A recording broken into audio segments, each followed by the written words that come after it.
In the previous episode, with Daryl's assistance, Maggie and her group cleverly escaped from the pursuing Reapers. Instead of returning home after leaving the small town, they decided to head towards the Reapers' stronghold. Maggie believed that it was better to deal with these fanatics now that they knew the location of the Reapers' base and their strength. This way, they could seek revenge and acquire their resources. Negan was the first to oppose this plan, as he didn't agree with risking their lives for a few supplies. He even asked Gabriel to try and reason with Maggie, but Gabriel echoed Maggie's sentiments. Negan sighed in exasperation, finding these people single-minded. Maggie told Negan, "You're only concerned about saving yourself, not defending our fellow survivors. If you want to leave, go ahead." After some contemplation, Negan eventually compromised, but he had one condition. He wanted Maggie to make a promise that once this was over, they would put their past grievances behind them. Negan held out his hand and Maggie shook it with her own, signaling her agreement. Negan finally smiled, unable to help but marvel at the prospect of finally being able to live a peaceful life. At that moment, a zombie approached them, and Maggie stepped forward to dispatch it. But Maggie didn't look so good because this zombie was one of her team, Cole's sister's best friend and just a kid. They were once like family, but the heartless Reapers had mercilessly attacked their community, slaughtering them without reason. Maggie swore to make these monsters pay. As the group was feeling low, 3 more zombies appeared, with the lead zombie having a black beard. He was also a former comrade of Maggie. Cole was about to approach them with weapons in hand when Maggie stopped him, because Maggie suddenly thought of a way to use the zombies against the Reapers. Maggie then looked at Negan, then they tied the 3 zombies to a tree and buried the body, and Gabriel said his last prayer for her. After completing the farewell ceremony, Maggie handed a pair of binoculars to Gabriel, because they had just agreed that Gabriel would go to the Reapers' camp 5 kilometers away to reconnoiter. Maggie urged Gabriel to be careful. After all, his leg is not yet healed. If you come across a single the Reapers, kill them if you can. After Gabriel left, Maggie approached Negan. The idea she had come up with was to have Negan teach her how to mimic zombies and use the Whisperer's methods to gather a horde of zombies for an attack on the Reapers. Meanwhile, Daryl wasn't idle. He was familiarizing himself with the camp's layout. He stumbled upon the storage area for food, and it was filled with valuable supplies. To build rapport, Daryl took out a cigarette and offered it to a man nearby, hoping to gradually lower his guard. But before he could even take a couple of puffs, they heard commotion from the direction of the main gate, as if something significant had happened. It turned out to be a patrol team returning, sent out to track down Maggie's group. Unfortunately, after searching 3 different routes, they hadn't found any traces of them. Unbeknownst to them, Maggie and her group were hiding nearby in the woods, making no attempt to escape. Pope was furious upon hearing that they had found nothing during their search. He launched into a barrage of curses, a display of his typical temper. Only Leah would step up to defend her brothers. She genuinely considered these people as family, but Pope's temper was just like that. He was like a strict father. Half an hour later, Gabriel arrived near the camp. Daryl had mentioned that sentinels could observe activity within a 1-kilometer radius, so Gabriel deliberately hid in the trees. His main objective was to ascertain the camp's basic layout and the distribution of firepower, so the zombie attack could be more purposeful. Suddenly, Gabriel spotted a lone figure approaching. Walking in his direction, the person appeared to be another priest. After a few minutes, he reached a cemetery. Gabriel happened to be concealed in a tree directly above him. The man knelt in front of a grave and began to pray. However, he abruptly stood up, looking warily towards the woods, as if he had sensed something. Gabriel had his long knife drawn, ready to strike, but the man didn't make any further moves. Instead, he gazed at the sky, seeking guidance from God. After completing his ritual, he turned and walked away. Gabriel breathed a sigh of relief. He wanted to do it, but the wound in his leg made him unsure. In the woods, Maggie donned a mask and began to mimic zombies.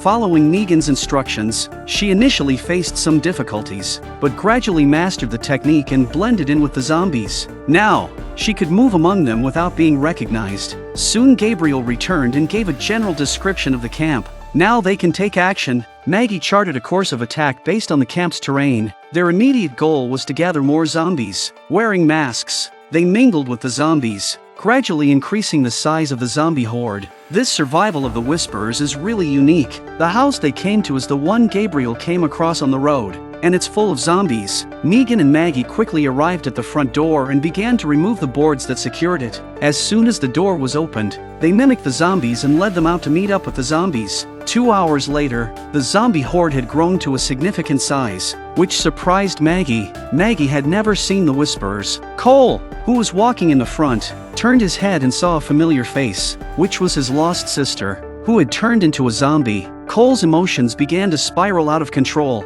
His sister was his only family in this world. Originally still hoped that his sister is still alive. Did not expect to meet in such an occasion. Maggie noticed that Cole's mood was abnormal, and reached out to hold his hand to give him some comfort, and so the zombies marched on under their leadership. Early the next morning, Hope and his group stood on the wall. As something unusual was happening in the distance, a group of zombies had appeared at the gate, but strangely, they did not approach. Instead, they circled around the house. This behavior was perplexing and unprecedented. Hope sensed that this abnormality was not a coincidence. There had to be a reason behind it. He turned to Daryl, inquiring about his thoughts and whether he had ever seen zombies behave this way before. Daryl calmly replied, "I've seen it before, but I don't know why they're doing this." He then suggested that he could lead the zombies away and return safely, reducing the risk involved. To Daryl's surprise, Hope agreed with his proposal, but he assigned another man, Paul, to carry it out. Confidently, Paul declared that he could handle such a simple task without any worries. How could Daryl not see that this was the site of the Whisperers controlling the zombies? It had to be Maggie and the gang. Paul ran to the open space near the gate to lure the zombies away.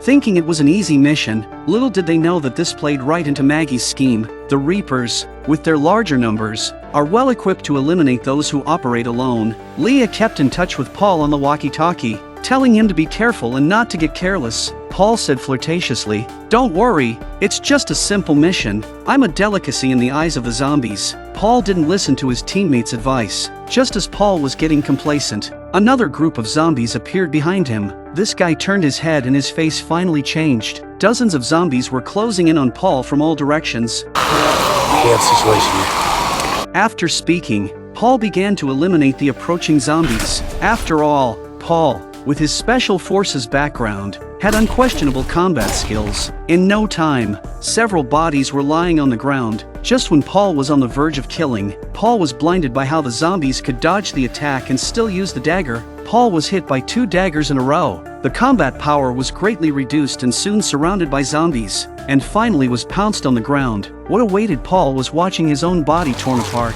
And so, under Negan's guidance, Maggie had mastered the Whisperers' techniques perfectly. At night, the Reapers gathered together. Leah was very anxious. She had been constantly calling out to Paul, but there was no response from the radio. Immediately, Leah thought about going out to search for him, but Pope spoke up to stop her. Leah, with a shocked expression on her face, looked at her respected leader, then in disbelief, asked, "Did you suspect during the day that those zombies were the enemy's doing? Then you sent Paul out. Did you use him as bait?" Pope looked calm and didn't feel guilty about his behavior, but said it was God's will. Pope was a little annoyed by Leah's questioning. Leah had contradicted him more than once in the past few days, and if she hadn't been the one he valued, she'd be dead already. After a while, one of his subordinates came to report that the zombies had returned. They had come back to the walls once more. Sure enough, the zombies didn't hover in the distance this time, but came straight towards the camp. Pope couldn't help but marvel at how that woman had managed to command the zombies.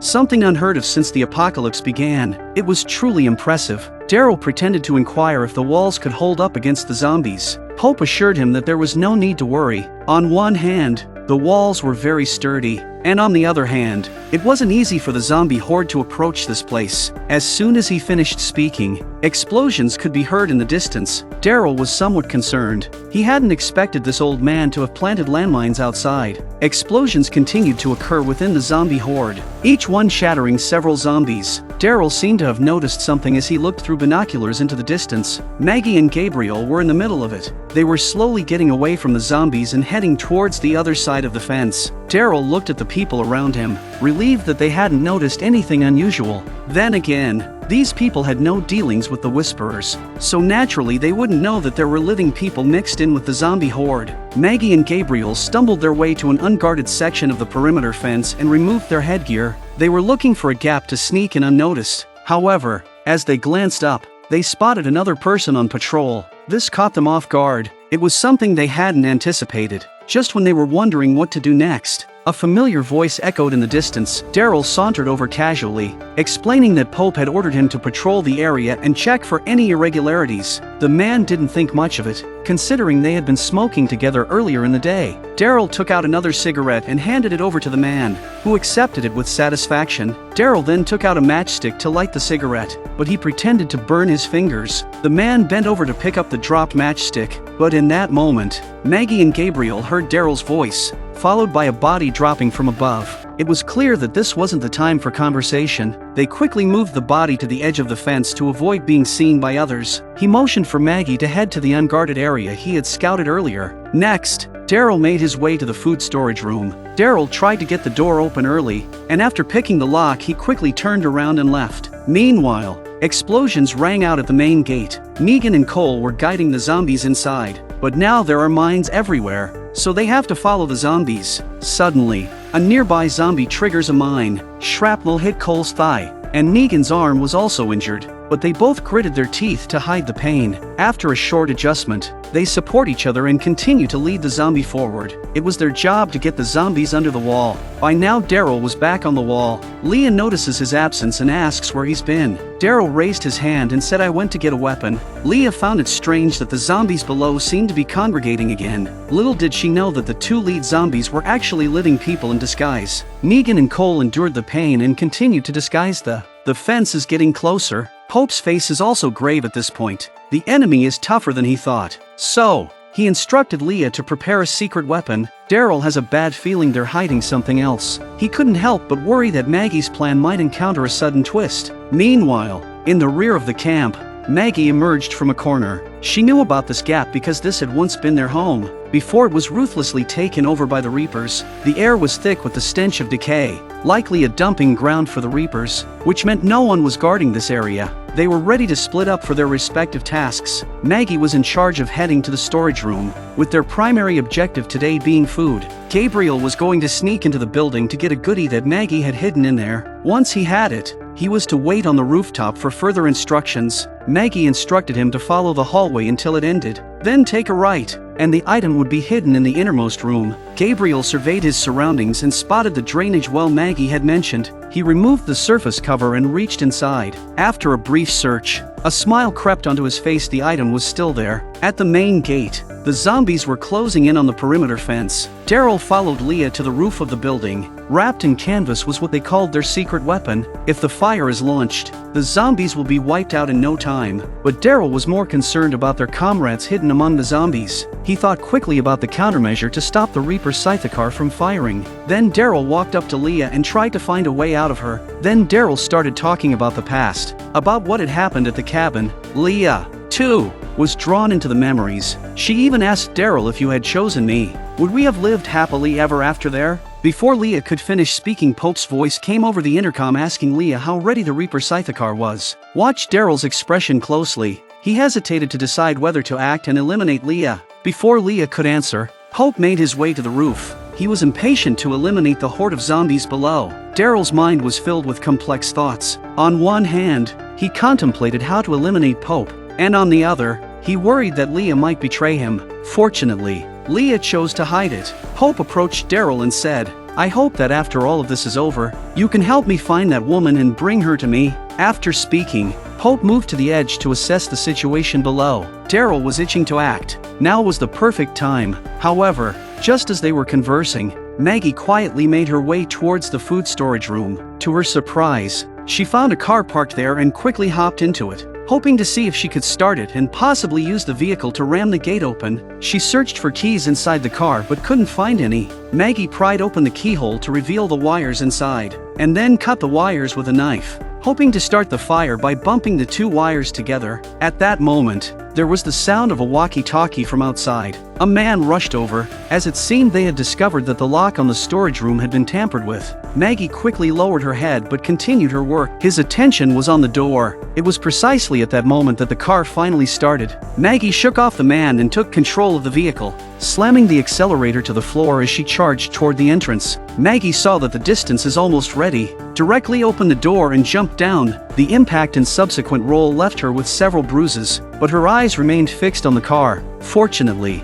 the gate had been rammed open, The noise of the collision attracted the attention of the nearby zombie horde. The Reapers on the roof were also taken aback and wondered what had happened. Maggie, having achieved her objective, limped her way into the building. Slowly, more and more zombies are arriving. The Reapers may be strong, but they're too few to stop the zombies. Pope immediately instructed his men to fire up the Reaper Scythocar. The man hesitated, realizing that launching it now would result in casualties among their own ranks. The man can't bear to do it, but he doesn't want to piss off the boss, so he has no choice but to light the fuse. Daryl had no choice but to act now, otherwise, it would be too late.